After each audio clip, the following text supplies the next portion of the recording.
the new player category. I mean, it's so hard to look past Lenny Karl, in my opinion. The way he burst into the scene in the first half of the season, and to burst onto the scene and do it at Bayern Munich, which is so incredibly hard, and to stick there and then make it to the national team, and go to the World Cup. It speaks for itself. The last player that did something like that was Thomas Müller in 2010, right? And so, yeah, for me, it's Lenny Karl, hands down. I did love Said Al-Mala, Yan Diomandé. People know what I think about him. I think he's a tremendous football player. But Bayern Munich is a shark tank. It's a club that until this year actually, they're the club that has given most youth players on Europe's top 5 leagues the chance of first team minutes. But still, like, to do it in the way he did it and to stick there and then to play big roles. And also the fact that when he was injured, they really missed him. He had to come on and try rescue Bayern Munich against PSG late, and you could tell he wasn't fit enough to do so. But he was outstanding and hands down for me my number one choice. But I understand, like, some people would probably say Said Al-Mala or Yan Diomandé. I think you're right. I think the kind of really telling moment of the season for Bayern was that game against PSG, where you look into the bench and you're suddenly thinking, how different would this be if Lenny Karl was fully fit and able to play a significant role in this game? I think in many ways he kind of stepped in for Jamal Musiala, surprisingly so. I mean, obviously we speak a lot about how Olise hit the ground running this season, Diaz hit the ground running this season, how Harry Kane adapted his game to become a more kind of all-encompassing centre forward and kind of playing almost more of a playmaking role. But that kind of all overshadows what was just, you're right, probably one of the most impressive debut seasons for our Bayern youth players since Serge Gnabry. Even Serge Gnabry wasn't even really kind of that regard. No, Pavlovic, Jamal Musiala, of course. Jamal, Musiala. maybe. I'm overthinking this. It's right there. And yeah, I think he was outstanding. He wasn't, but oddly enough, he wasn't my first pick, and I think that's only because it did kind of fizzle out for me in the second half of the season, whether through injury or just because maybe he was, he's still obviously coming to terms with the physicality of senior football, perhaps. But I don't think he had the same impression on that team as he did in the first half of the season, where it was just kind of unplayable. So I've got some other suggestions. Some that we mentioned at the start of the season, Christian Kofane at Bayer Leverkusen was outstanding. I thought Bazoumana Touré at Hoffenheim was incredible this season. Just an absolute steal for 10 million euros. Got 5 goals and 12 assists in the Bundesliga. Another player who I mentioned at the start of the season was Liam Abdallahu. Abdallahu. I can't speak, I've had a beer. The defensive midfielder, the Swiss defensive midfielder, who was I think he actually picked up the most minutes for Hoffenheim in the Bundesliga this season for an outfield player, which just shows how incredibly important he's become. We had him down as a player to watch at the start of the season, and he's been absolutely outstanding. So I think he's a contender as well.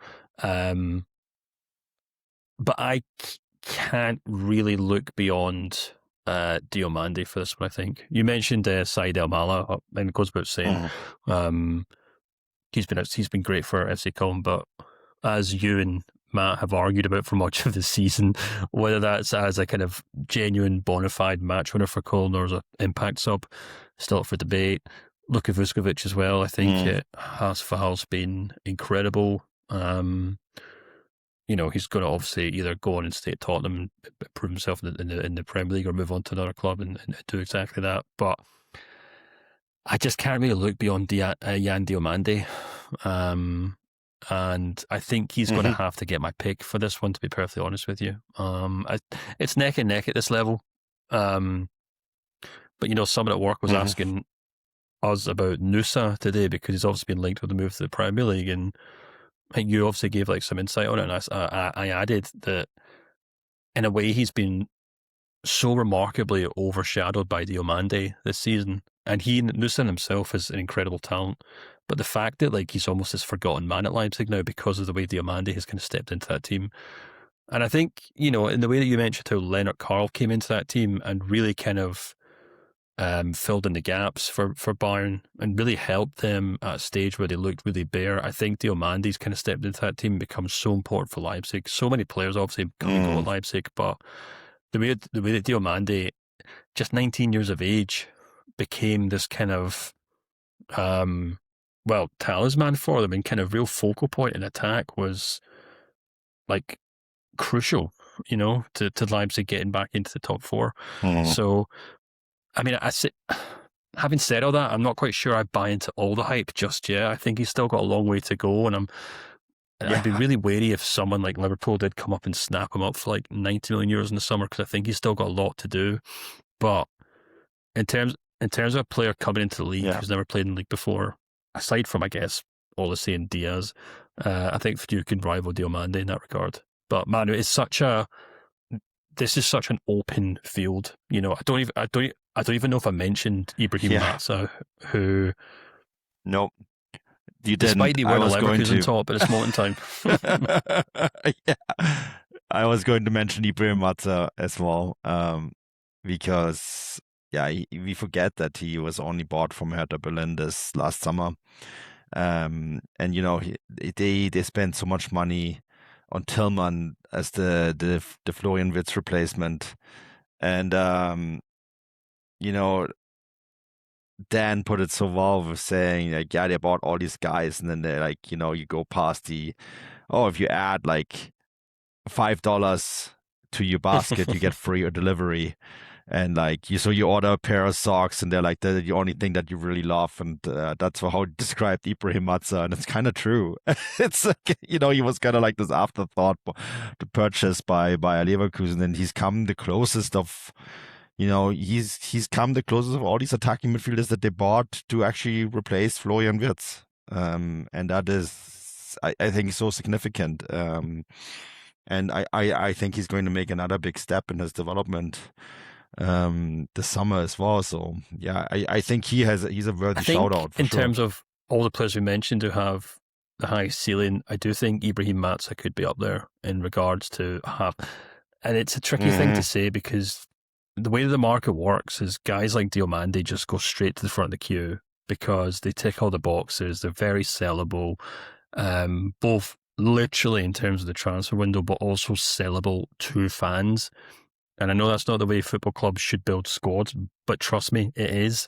They go out there and say, who can we buy to appease the fans? And someone like Diomandé fits the bill there. I've drawn the comparison to John McGinn before with Ibrahim Matzah in the sense, in the way that he's not only, he is better than John McGinn, don't get me wrong, like McGinn's a great player, but I'm sure anyone who watched Aston Villa will know what I mean, in the sense that he's a crowd pleaser, Matzah. He's a kind of guy who'll get stuck in, he'll win you games, and he has a kind of maturity and a grittiness to him that I find so appealing. I don't know if it's just because I'm getting older and I'm getting more cynical, but I don't know. Matzah seems like the kind of guy you'd want in your box. It almost reminds me of like latter stage Bastian Schweinsteiger when he moved into Sedgwood Field, in the way that he has that kind of gritty bulkiness to him. It just won't get pushed off the ball to an extent. But yeah, Matzah, definitely up there for me in terms of one of the most impressive kind of, if we want to call them, rookies of the season. And I'm sure we've missed hundreds, because obviously every season the Bundesliga just hoovers up a bunch of young players, and most of them do remarkably well. But those are the ones off the top of my head for sure.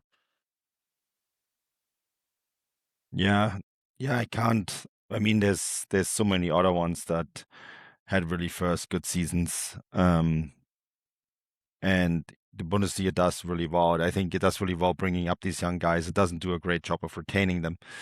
There's so many reports now about Said El Mala going to Brentford, which, sure, Brentford has lots of fans in England, but I'm not sure they don't. So you're going to play mid-table football in England for the money. rather than playing in front of 55,000 people in Köln and develop. That kind of stuff makes me sad, but it is what it is.